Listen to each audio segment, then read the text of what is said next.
Sharon from Kite's Toybox, and guess what's in the box today? Today, games. We love games. We love games for therapy, we love games for home, we love games for school, because games teach us so much and they're fun. And that's really what things are all about, is being super fun. So in our toy box at the moment, we've got this fantastic game called Froggy Boogie, and that's all about memory. So you've got these cool little froggies and they get to move. What we do is underneath these eyes, if there's a frog, you don't get to move. And if there's no frog, my memory's not very good. There you go. If there's no frog, they do get to move.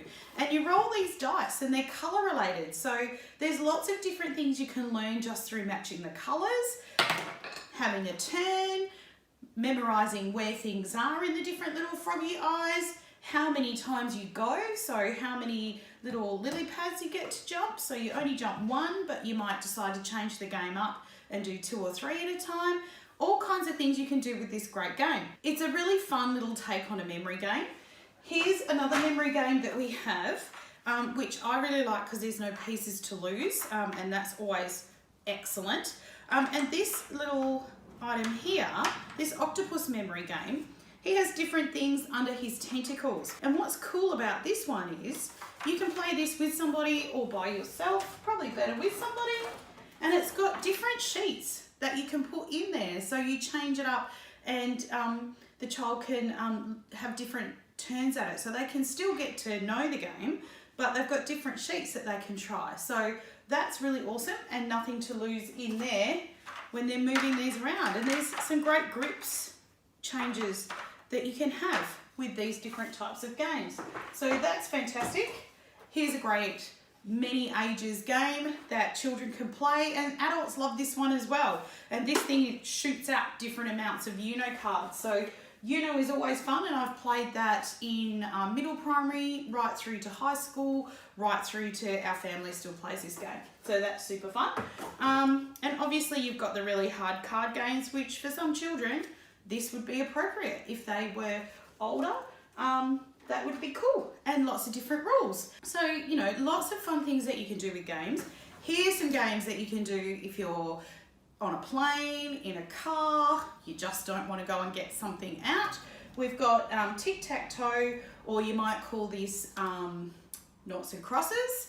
That's a really cool game to play. And, you know, you play this at different levels with different children. You know, it's got all the different strategic things that you might do. You've got hangman, and I've played this in high school environments as well, and that can be quite fun.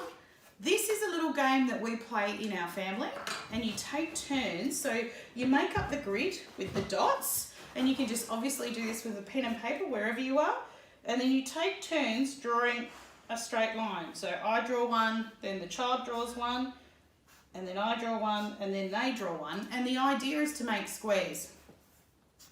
So then I would put my initial in there. So obviously you do a lot of lines before you start making squares.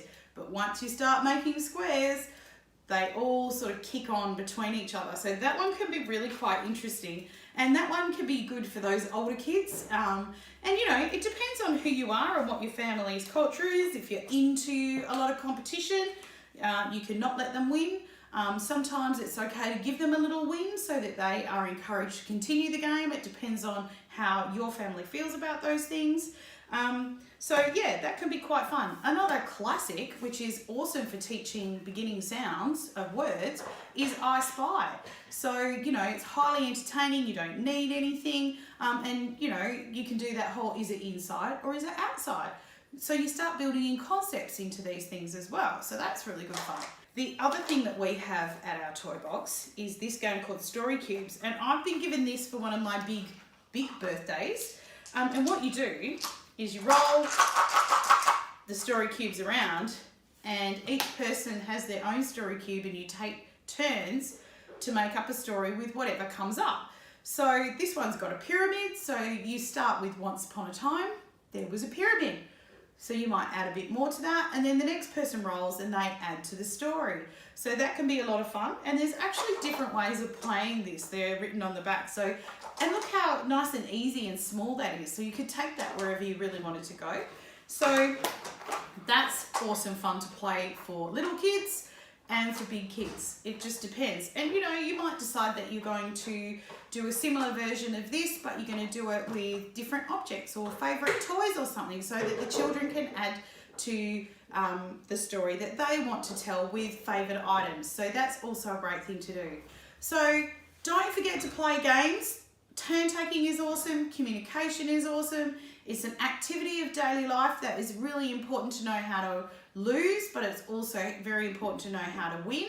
And it's really good for self-regulation skills as well, because you have to wait for your turn and you have to listen to what other people have to say during the game. So